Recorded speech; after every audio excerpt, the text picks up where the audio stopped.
Step into the Fieldhouse, your front row seat to legendary victories and untold stories. Hey, I'm your host, Lance Lunner, breaking down sports from the inside out, along with co-host Jimmy Lackey. It's more than just a game. It's the Fieldhouse Podcast. Hey, welcome into the Fieldhouse Podcast.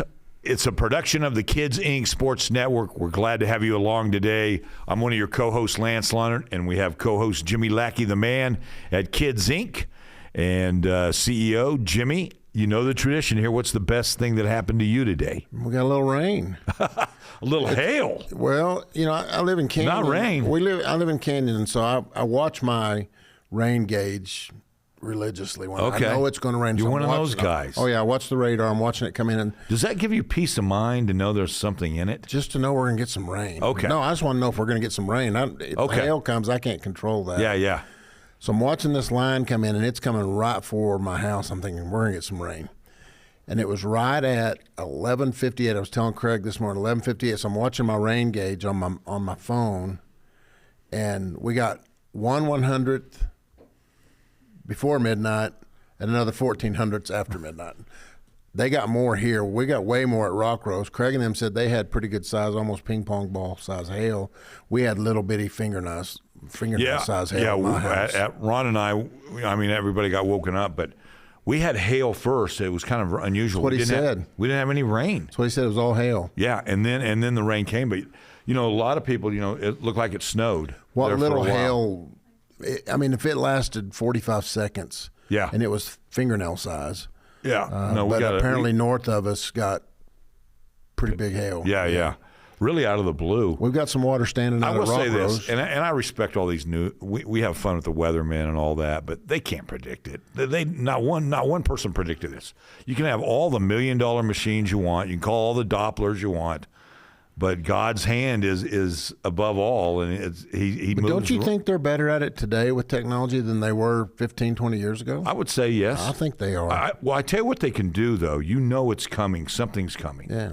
Especially when they know those big windy days are coming. I'm with you on that. They can I predict respect that big time. Yeah. Like supposedly there's one tomorrow, going to be windy Thursday. I'm getting out of here. I'm going to Lone Star Conference. Yeah. We're going to tournament. talk about that in a second. I will say this. They do admit, like with the snow, Jimmy, it's so light that if they give you like a line, they're guessing. Oh, yeah. You know what I mean? And they admit that. You know, anybody who knows anything, because that thing moves like crazy. Well, and when they say 20% chance of rain, well, that means 20% in the viewing area. I know that's under that took doesn't mean that took me till last year to figure that out. That's not just Why us. did they do that to us? Like 20%, but it's for the viewing area.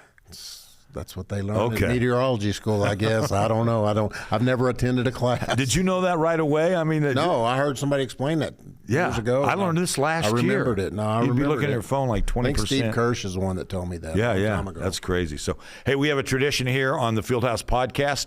We are in number 72. I can't believe that's been that many times, but we use a number that, somebody that maybe motivated us when we played, or might have been our jersey number, or usually it's an athlete, a professional athlete. So I'll let you start off today. Got to be Too Tall Jones for me. Yeah. I mean, there's some good ones out there. There's a lot of 72s. I didn't see the one in the book coming when we looked beforehand.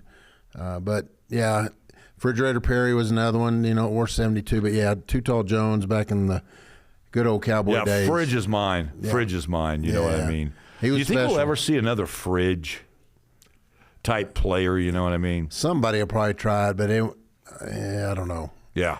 The only thing... There won't be one like him. Yeah. For anybody who knows, he played for the Chicago Bears, famous defense and all that. He was Clemson, and he had a poster out. And in fact, I had the poster for a while. I wish I still kept it. They took a picture of him next to a refrigerator when he was at Clemson. And that's how he became the Fridge, you know what I mean? It was kind of cool.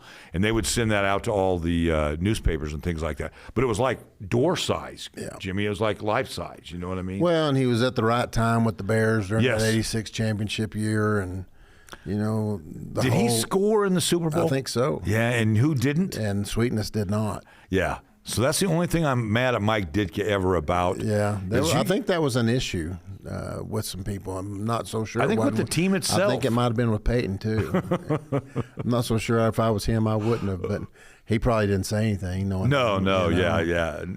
But 72, who is in the book? You got Carlton Fisk. Carl, wow, yes. He was the number. He's 72. He's the face. Chicago White Sox and Boston Red Sox, but 72. Yeah, he was the face. You're right. I didn't see that coming. Yeah. Crazy baseball number, but yeah. Very famous catcher. So, yeah.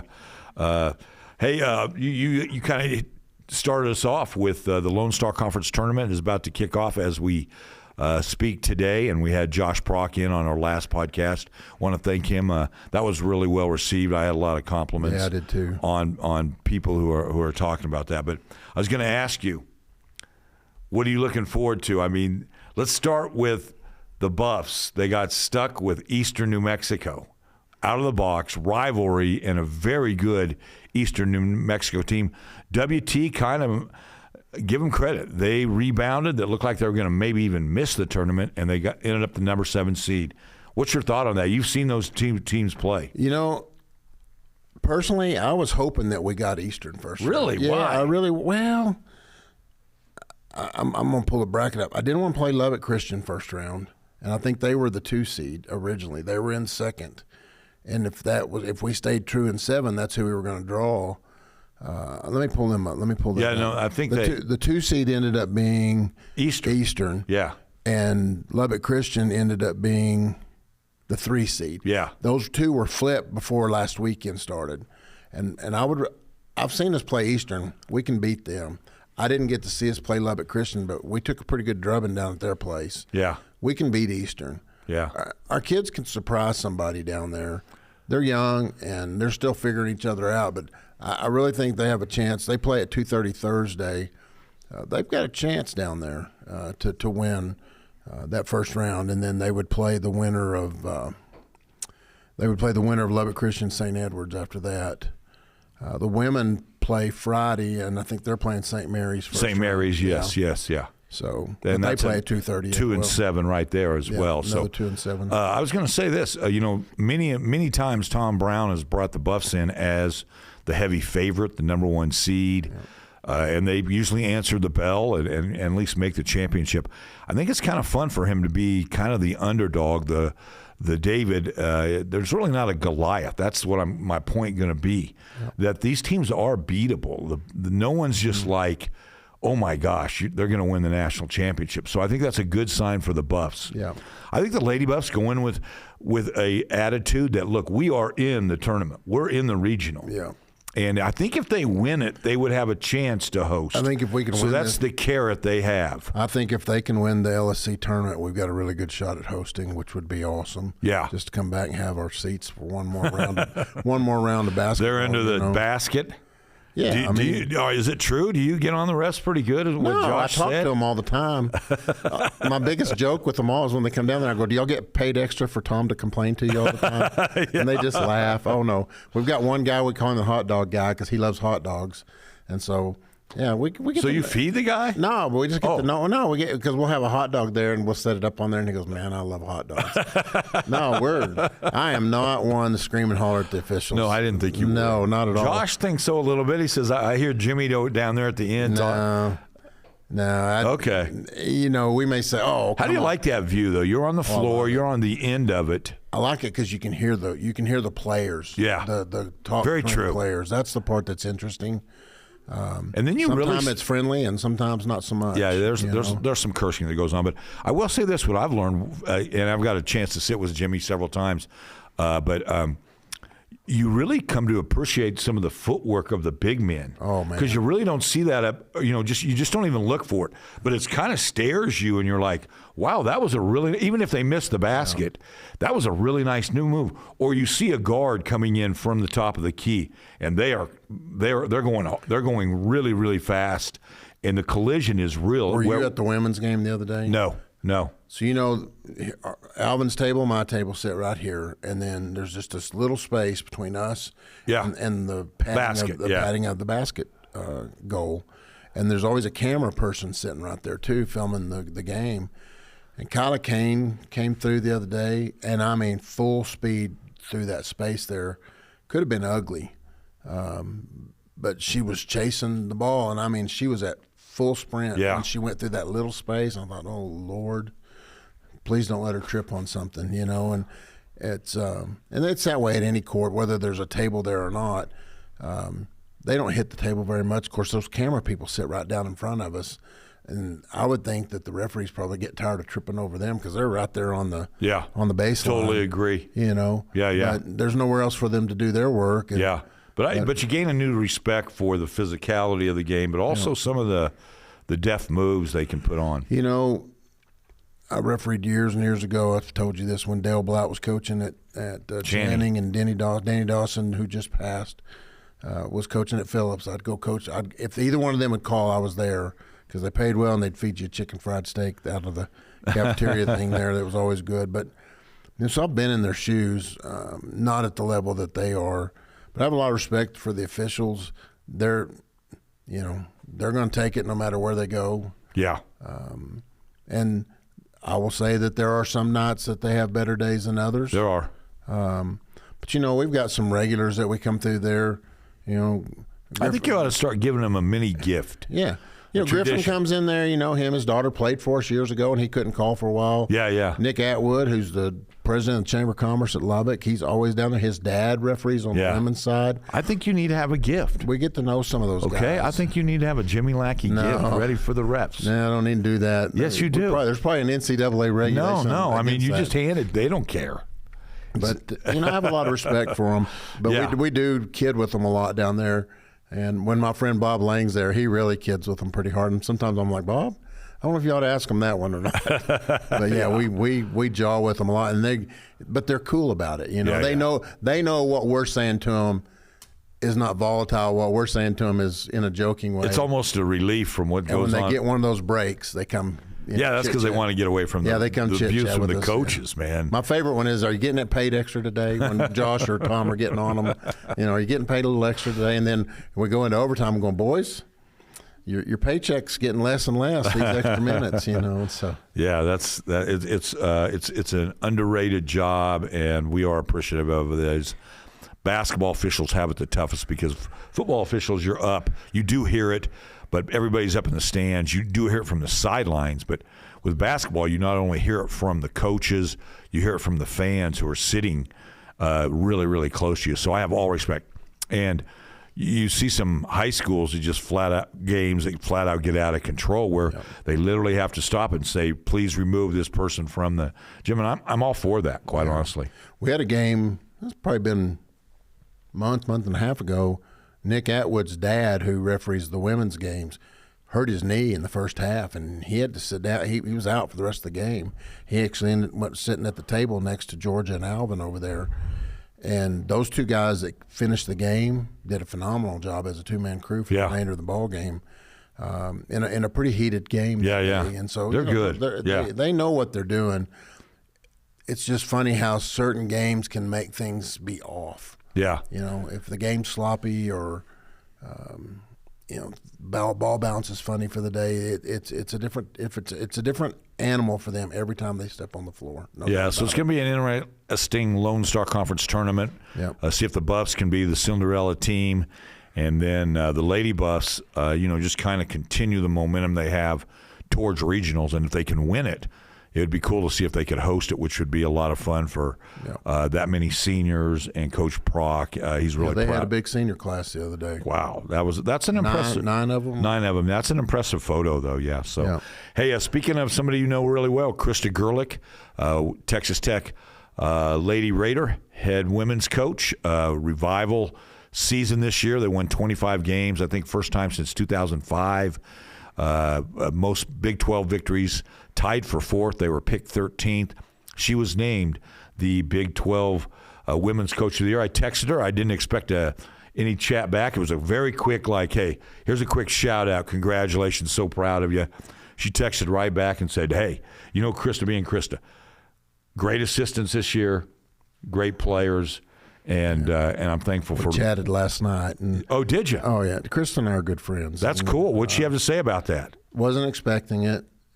first thing out of her mouth is, "I just want to go win the conference tournament." I said, "Well, then go get it." You know? Well, she's competitive as all get it. Yeah, you know, she needed this year. Really bad, and I'm so happy for her. I've texted her throughout the season and just, you know, just encouraging her. Yeah, that's cool. That's a rough gig down there.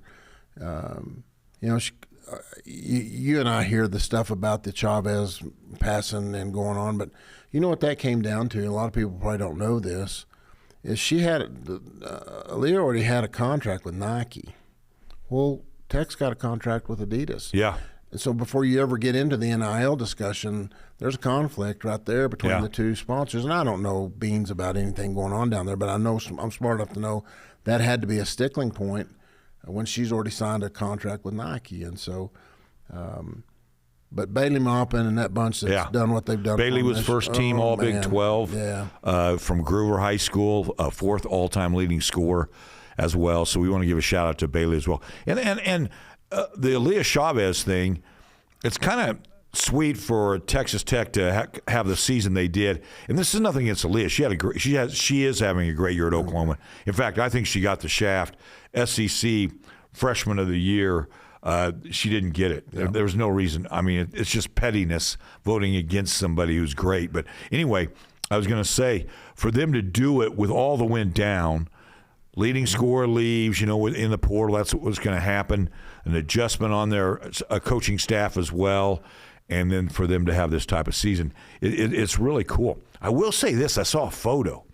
And I'm anxious to see how this plays out. Have you seen the Big 12 floor they have in Kansas City? Mm-mm. It's this modern floor where it lights up. Okay, like when they're in a timeout, it'll light up. I've seen the program. It's a software program. I've seen it, yeah. And you can have an ad on it. But when the Lady Raiders got in there, it was like almost in cursive or handwritten. You know what I mean? Said, "Congrats, Coach."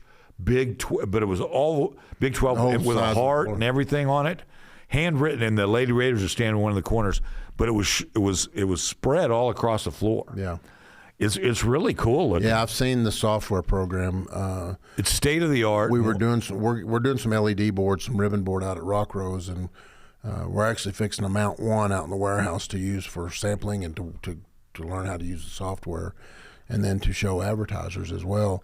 And that's where I saw the software was during that process. It's on the floor, though. Yep. Oh, yeah, it is. It goes the whole length of the floor. It's like you're on Plinko on what was it? Oh, well, it's I don't like know being on Dancing with the Stars. It's the same. I mean, you see all the stuff they do on the floor. Yeah. It's the same. It's the same premise in terms of the software that they use and how that works and those projectors and. It's impressive. But Tech has a great chance to be in the tournament finally, in the NCAA tournament. So we want to just give Krista. She's got to buy the first round. You know, played at Spearman, obviously played at Sudan, and then obviously played on Texas Tech's 1993 National Women's Championship team. So really cool. I saw her last high school game, Jimmy, at Canyon High playoff game, and. Crazy wild game, and her dad was the coach at Spearman, and controversial foul that I didn't think should happen. Speaking of 806ers making it big on the national scene like Krista and Bailey Maupin have, how about at the NFL Combine? I'm sure you saw this. Speaking of Spearman. Fastest kid. Brennan Thompson ran a 4.26. He is from Spearman High, went to Texas and then at Mississippi State. He ran the fastest 40 at the NFL Combine, 4.26. That is flying. That's almost as fast as you. Yeah. The first, I would be. When you ran from the judges at the Olympics. Yeah, exactly. No, I'd be double that, but I love that. But anyway, I think his stock went up, obviously. He's like 5'10", 5'11", 170, so he's not this beast, but he could be a return man. But he's improved his route running. They praised him for that as well. So, man, but it's the fifth fastest time in the history of the Combine. Wow. Can you believe that? I just saw the headline and read a little short blip about it. But I mean, he was the fastest at the Combine. Yeah, he's a state champ, obviously, in sprints. Yeah. So he has a track background, but very, very, very cool. March Madness getting ready to start. Jimmy, do you think March, April are they the best months for sports? March Madness, in my opinion, And then you lead into the Masters. The Super Bowl's its thing, but March Madness, those 3 weeks are fun. Anybody can pull off the miracle game. Yeah. You know? Maybe not the miracle run, but you can have that upset that nobody sees coming. You can have one get beat in a first round. And I love that first Thursday and Friday because it's just all day long. And there's 4 games going on at a time, and you can just flip between them. And then you have the Masters coming around, that first week or so. And I think real quick on the NCAA, I think the brackets, fan involvement always makes it more special. Mm-hmm. So everybody has a bracket. There's all these, we have a family one we do. Yeah, it's kind of fun to win it, and we have a family fantasy football league, and we do the family. That's cool. The bracket. Madness, yep. Yeah, I like that. So, Hey, we also want to give a shout out, speaking of greatness, and that is that the Eric Schilling, the head coach of the Nazareth Swiftettes, the basketball team, they qualified once again for the state championship game. Now, it's a whole different world out there. There are no regional tournaments. State semifinal games are at a neutral site. So here in a couple of days, they will play. Actually, tomorrow, they will play for the Class 1A Division II state championship. If they win that will be Naz's 27th. Which is a state record. Crazy. It is crazy. But Eric Schilling has, I want to get this number right, but I think 8 or 9 of those. Kind of an underrated job he's done down there. I know he took over the beast, but that's incredible. That little town has 27. Yeah. I got a son-in-law whose family's all from there, and so I know so many of them. I mean, I want to hear about it. I'll tell you a really funny story, and I may have told this. If I have, stop me. Did I ever tell you about my son-in-law's mom when she played for Joe? No. At Naz, Joe's first year at Nazareth. Okay, so think about this. She's a Gerber. Early 80s. This would have been she graduated 79. Okay. So 79. So they'd won the previous 2 years, and I think there's 4 Gerbers on this team. So her and Sharon Hampton would have been on that team, and Lori, her sister, might have been on the team. Might have been one other, but this is a really funny story. So Joe gets the job, and for those that don't know, Joe Lombard was a shoe salesman at Cleveland Athletics when he took the job at Nazareth, and Babs, his wife, was coaching at Hale Center. And of course, you've got these girls that are seniors now, and they're going, who's the shoe salesman that's coming in to be our coach? Don't they know we've won 2 state championships in a row? Yada, yada, yada. And so they go to Hartley, first game of the year. They're supposed to go up there, and it's boys and girls on the bus together, one bus going to Hartley. And the girls got hammered by about 40. Really? Got thrashed. Boys play, they win, go get on the bus, and Joe tells the girls to hold on a minute, and the boys get on the bus. He gets on there, and this is according to my son-in-law's mom. Gentlemen, take a seat to yourselves in the back of the bus. Get comfortable. Ladies, you'll be 3 to a seat on the way home. And when they got home, they practiced. And they practiced some more, and they practiced some more. And they realized real fast they had a new sheriff in town.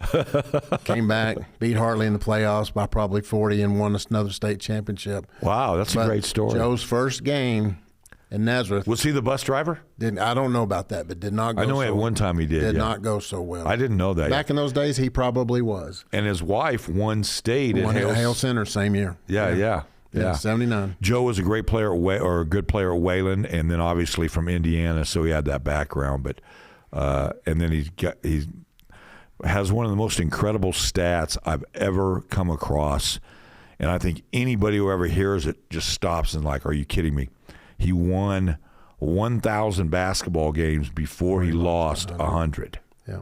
I was there at state tournament when he won his 1,000th. He had 91 losses at that time. It's sick. It's just sick. Yeah. So, and he's a great guy, great humble guy. Still coaching. In fact, I watched Canyon and Decatur, by the way, Decatur. Oh, my gosh, that's one of the best basketball teams I've seen in a long, long time, Jimmy, that they came out and made 6 of their first 7 3-pointers right away, like in the first 10 minutes of that game. And Canyon never came back from that. But the thing is, They were so physical. It was a rough night for Canyon. It's not that Canyon played bad. Decatur is that good right now. So yeah, that's a buzzsaw. Yeah. And they have a Division I. Their post is going to Oklahoma State. Of course, their guard, sophomore guard, is Trevor Brazil, the great rodeo champion, NFR champion. I think the all-time winning money winner in NFR history. That's his daughter, who's a really good sophomore player. And I was very impressed. I'm just going to say that they finished with 10 threes, and when they're shooting it as well as they did, you don't have a whole lot of chance. Well, Canyon and Tascosa both ran into buzzsaws too. Both of them were defending state champs. Yep. Denton Guy or Denton Ryan. Ryan, yeah. And they're both back there. I'm pretty sure Ryan won, but I know Decatur's playing for the state championship here in a couple of days. So yeah, I will say this. So real quick, I mean, Tate Lombard is the coach. Joe's on the bench, humble as all get out. Just sits in the background, not wanting to steal his son's thunder, but that apple has not fallen far from that tree in this way. After that loss, you have all 3 TV stations. I was down there, so we did a little video or a little interview with Tate. Classes all get out, Jimmy. Mm-hmm. Let's just give him a shout out for that. It's not easy. Yep. You want to get to state. Those are tough losses. And he had a lot of his players really hurt, like crying really hard. But he did a very classy interview, and I want to give him a shout-out for that. I've never seen, may never see, anybody, though, that had Joe's courtside demeanor. No. I can't remember the story about the technical he got, but he got a technical. I know this one real quick, okay? Yeah. He got 2 technicals in all his life, okay? One, remember when they had that seatbelt rule that head coaches could not stand up? Yeah. I don't know whoever came up with the rule, but anyway. So they're at the game, and the ref runs by and goes, Joe, I got to give you a T. You're standing up. And he goes, you know what? You're right. So they gave him a T. The other one was down at Wayland, not near the end of his career, and he just filled out the book. I was going to say it's a book error. Yeah, and I don't know if it was him or assistant, but anyway, it was a book error. So the technical actually started. That might have been Babs. Yeah, she was the bookkeeper. But those are his 2 technicals. Really, never one for yelling at a ref or anything like that. So yeah, that's crazy. I've never seen anybody's courtside demeanor like him. Yeah. And I think that plays into how those kids play for him. Oh, totally. Never lost their cool. Yeah.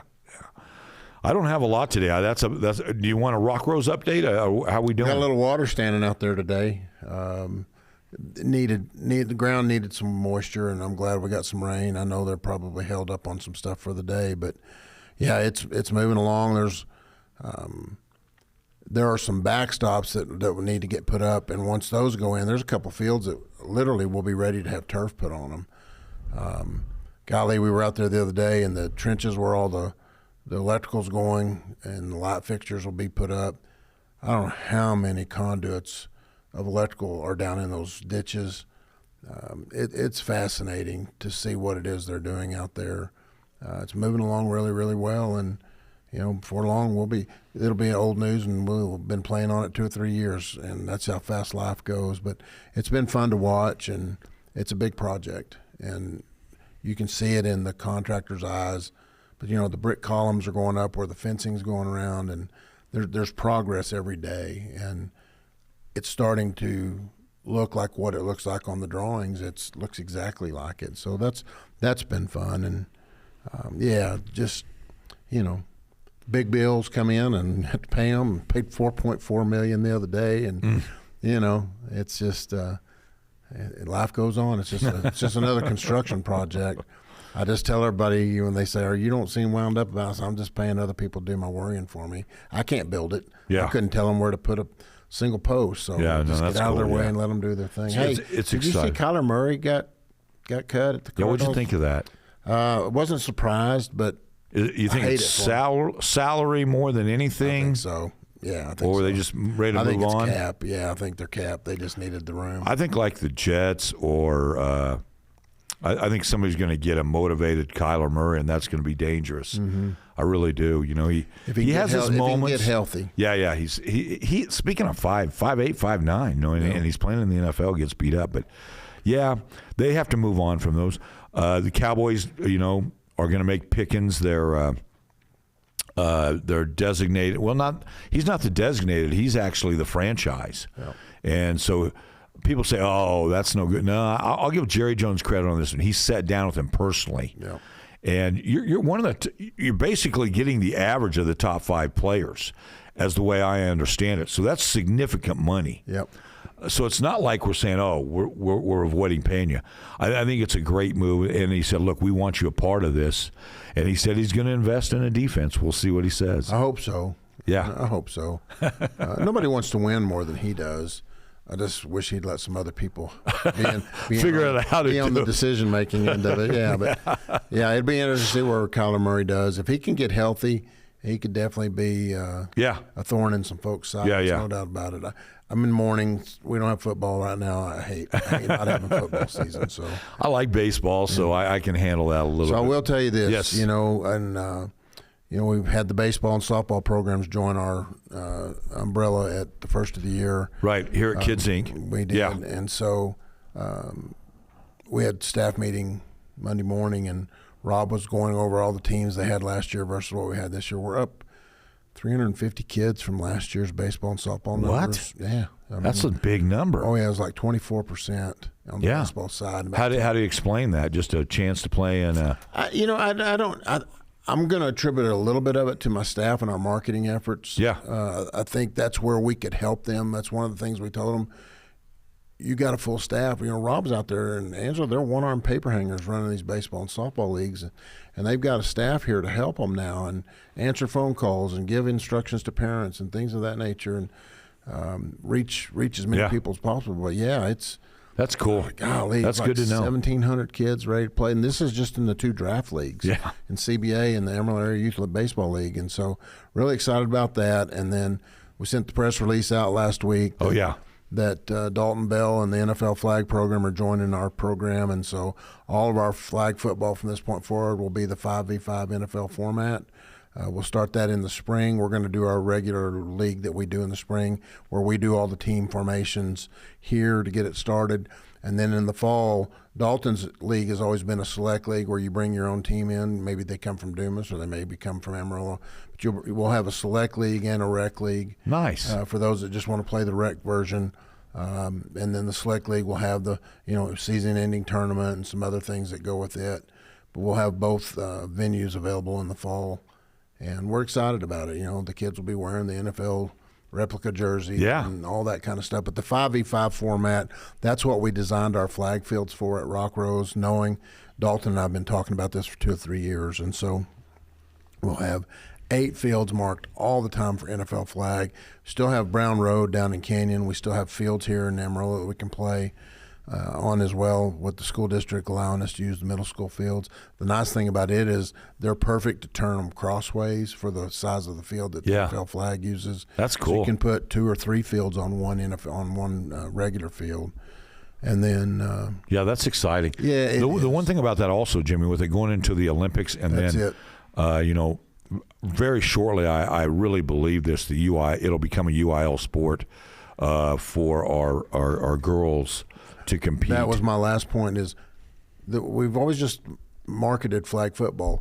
We're specifically marking flag football for girls this time too. I love it. If we can get 4 teams per league, we got a league. And so we really want to market this to the girls, all age levels. We may combine like first and second, third and fourth to fix it where there's enough, but I'm excited about offering flag football for the girls. Yeah, in other states who have done it, it's a proven commodity that it's very well received, and the coaches love the participation that they get, and then it's very competitive and it's exciting. And with, like I said, flag football coming into the Olympics, you can kind of see the formats that are going to do it.